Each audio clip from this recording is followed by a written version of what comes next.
So Trump tweeted that he had a conversation with To Lam, the General Secretary of the Communist Party of Vietnam, and they had a discussion with regard to tariffs. Trump, a couple days ago, called it Liberation Day. He added a series of reciprocating tariffs on countries who have tariffs on the United States in order to negotiate those tariffs down to zero.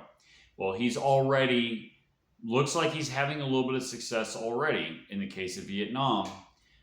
They had this discussion and they're talking about dropping the tariffs to zero. That is fantastic news. Vietnam would be a fantastic trading partner. I understand there's some bad blood there. Obviously, the United States was involved in Vietnam, did a lot of things there. We were trying to, well, the military-industrial complex wanted to keep the war going, but a lot of citizens wanted to protect the Vietnamese from communism. That very ideology that has killed hundreds of millions or billions of people. We wanted to protect the Vietnamese, but in the process killed a lot of people over there. But nonetheless, that is who is running the country today. Now, Vietnam is not entirely a communist country, kind of like China. There's been a lot of free market reforms, which is fantastic. But nonetheless, let's bring those tariffs down to zero. I think this is fantastic news. Of course, the mainstream media is not going to say anything about this because they want to push the narrative that the economy is going to collapse because of Trump.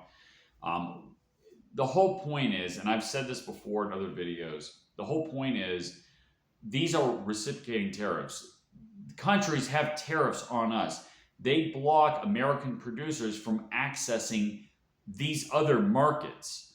And if you study economics or price points, the wider the market, the more you get economies of scale, you can actually lower your prices and become more profitable. Your profit margins increase, generally speaking, when you have a bigger access, when you have a bigger net that you can cast as far as how far your products can go.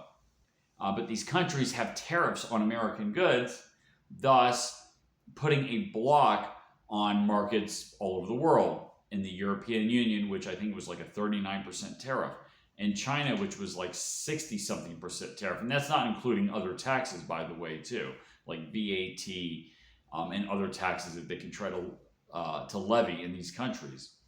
So yes, we absolutely should put tariffs on these countries for the purpose of negotiating them all down to zero. That's the ideal. Let's just get rid of tariffs. Let's allow for free trade. If a country wants to have tariffs, if that's the means of funding the government, fine. Other countries will slap tariffs on them as well. Thus is the price that they have to pay for generating revenue in this fashion. So great news there. I would like to see the tariffs between the United States and Vietnam be down to zero.